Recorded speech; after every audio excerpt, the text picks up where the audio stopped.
स्कूलों में संवरता है देश का भविष्य। प्रोफेसर चंद्र कुमार। कृषि एवं पशुपालन मंत्री प्रोफेसर चंद्र कुमार ने राजकीय वरिष्ठ माध्यमिक विद्यालय हरनौटा के वार्षिक पारितोषिक वितरण समारोह में कहा कि देश का भविष्य स्कूलों में संवरता है। उन्होंने लगभग 30 लाख रुपए की लागत से बनी अतिरिक्त विद्यालय भवन का लोकार्पण किया। प्रोफेसर कुमार ने शिक्षकों से समय के साथ रचनात्मक शिक्षण पद्धति अपनाने और विद्यार्थियों को करियर मार्गदर्शन देने का आह्वान किया। उन्होंने सरकार द्वारा शिक्षा क्षेत्र में किए जा रहे सुधारों और राजीव गांधी डे बोर्डिंग स्कूलों की स्थापना की जानकारी दी। इस अवसर पर मेधावी विद्यार्थियों को सम्मानित किया गया और सांस्कृतिक कार्यक्रमों के लिए 15,000 रुपए की घोषणा की गई। नूरपुर से रघुनाथ शर्मा की रिपोर्ट। इस स्थानीय स्कूल हरनौटा के इस सीनियर सेकेंडरी स्कूल में मुझे आने का मौका मिला है। बड़े दिनों के बाद मैं इस स्कूल के प्रांगण में आ रहा हूँ और हमारी प्रिंसिपल अपनी पर्सनैलिटी से प्रिंसिपल लगती है। मैं इनको कह रहा था कि मैं बड़ा पहले गवर्नमेंट डिग्री कॉलेज का स्टूडेंट था 1964 में। हमारी प्रिंसिपल जो थी वो इनसे भी लंबी थी और मिसिज ढिल्लों थी, वो भी जाट थी। जब वो निकलती थी स्टूडेंट्स और प्रोफेसर जो थे अपनी अपनी क्लासों में भाग जाते थे।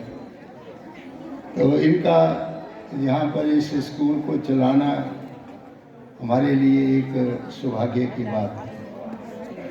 ये हमारे स्कूल, यहाँ से बच्चे आगे अच्छा समाज बनाएंगे।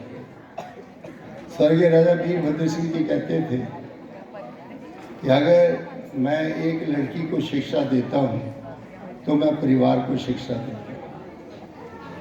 अगर मैं एक लड़के को शिक्षा देता हूँ तो सिर्फ एक लड़के को शिक्षा देता हूँ। आज यहाँ पर बच्चियों ने जो है वो बहुत अच्छा प्रदर्शन जो है अपनी कला का यहाँ किया है नृत्य द्वारा, और बहुत से माता पिता जहाँ आज उपस्थित हैं वो ही देखते हैं कि हमारे बच्चे क्या कर रहे हैं।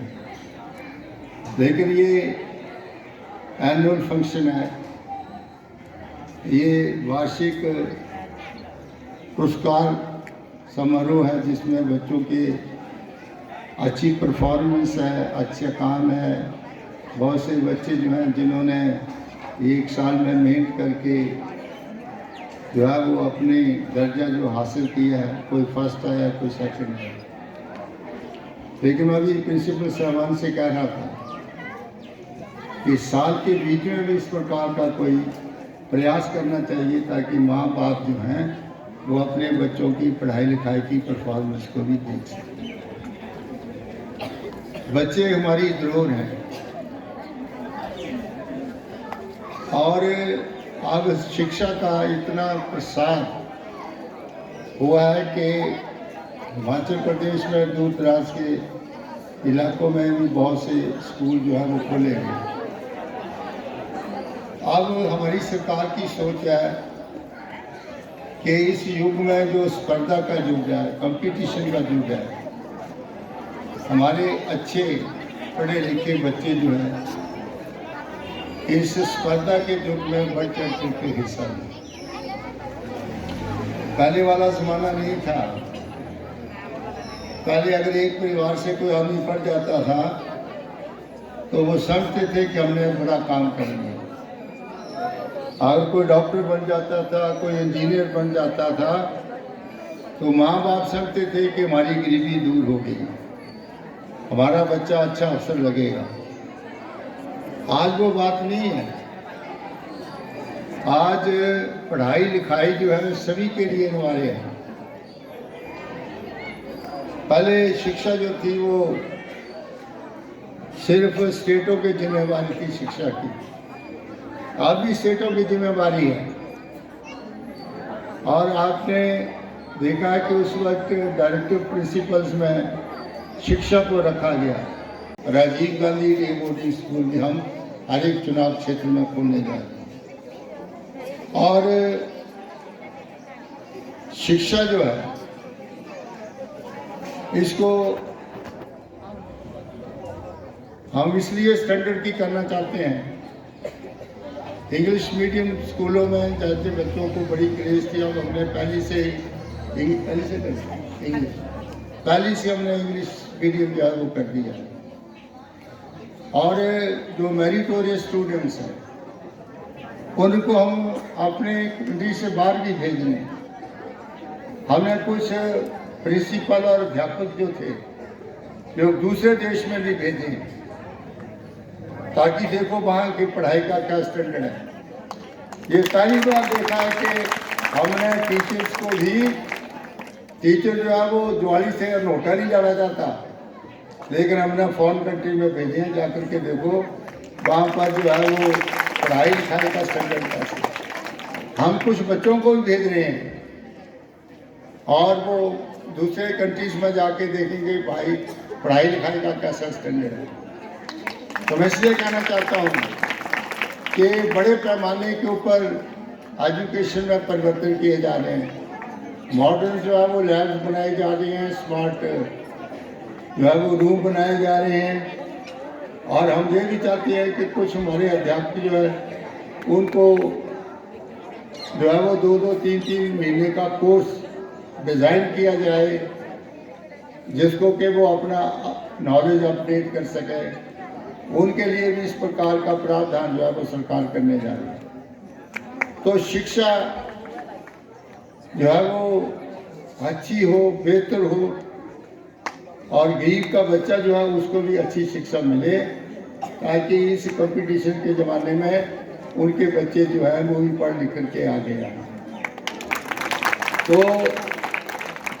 ये मैंने आपको शिक्षा के बारे में बहुत सी चीज़ों का हमने जिक्र किया है, और आपको भी बेटा तैयारी करनी है। डे बोर्डिंग स्कूल में जब कंपटीशन होगा आप तैयारी करिए, कंपटीशन में बैठेंगे तो आपको भी डे बोर्डिंग स्कूल में जाने का मौका मिलेगा।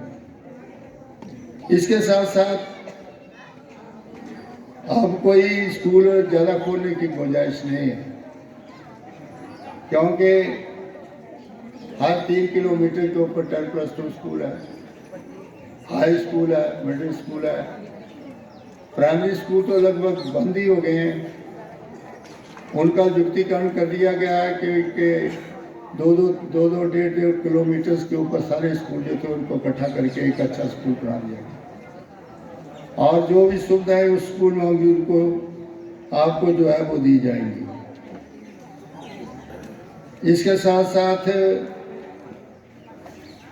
हमारे कुछ विकास के काम भी इस एरियाज में जो हमने किए हैं, ये मेरे पास पीडब्ल्यूडी की लिस्ट है।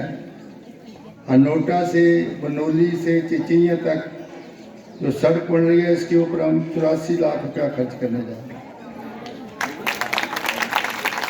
और भोल फराल चिचिया सड़क के ऊपर 12 लाख रुपया खर्च करने जा रहे हैं। राजा के तालाब से ज्वाली तक की सड़क को हम खोलने जा रहे हैं, जिसके ऊपर 35 लाख रुपया खर्च करने जा रहे हैं। अभी हमने आईपीएच विभाग में 15 ट्यूबवेल सेक्शन किए हैं। अभी हमारे 9 नंबर ट्यूबवेल जो हैं उनको जो है वो लगाया जा रहा है, जिसके ऊपर 50 करोड़ रुपया जो है वो खर्च करने जा रहे हैं। 15 नंबर ट्यूबवेल जो है उनकी डिटेल प्रोजेक्ट रिपोर्ट हमने तैयार कर ली है। इसको भी हम जल्दी जो है वो आगे लगाने का प्रयास करेंगे। हमारी जो पीने के पानी की जो हमारी स्कीमें हैं ब्रह्मांड सेक्शन में, इनको हम पैसा दे करके इनको अच्छा बनाने की कोशिश करेंगे, और इनके डीपीआर वगैरह जो किए जा रहे हैं। हमारा जो बिजली विभाग है, इसके ऊपर हम 7 करोड़ 25 लाख रुपया खर्च करने जा रहे हैं, जिसमें हमने नए 45 नंबर नए ट्रांसफार्मर लगाए हैं जहाँ वोल्टेज कम है, और उसमें कटियाल में डूगी में, चलवाड़ा में, सिद्धपुर घाट में, बसवाड़ा में, लाख में, विलका माता में, हरनोटा में और न्याल में। अब इस कंस्टिट्यूंसी में जो हमारी धारें हैं उनको बदलने का प्रयास किया जा रहा है, जिसमें न्याल में 63 से लेके 100 फुट जो है वो बनाएंगे, लुधियाना में 63 से लेकर के 100, और इस तरह से बुसवाड़ा में, और इसी तरह से सराथा एरिया में। ये जो तारें जो हम 3 किलोमीटर, 100 किलोमीटर, 30 किलोमीटर रीमॉडलिंग करने जा रहे हैं, एलटी लाइन जो है उनको बिछाने जा रहे हैं, कंडक्टर्स को पढ़े जा रहे हैं, ताकि आपके गांव में 3 फेज बिजली, आपका जो है वो पंखा भी चले, आपका जो है वो एसी भी चले, आपका बच्चा पढ़ने लगा है तो उसका कंप्यूटर भी चले। ये सब चीज़ें इसलिए ज़रूरी है कि हम इस युग में तभी आगे बढ़ सकते हैं जब हमारी बेसिक चीज़ें जो है वो हमारे गांव तक उपलब्ध हो।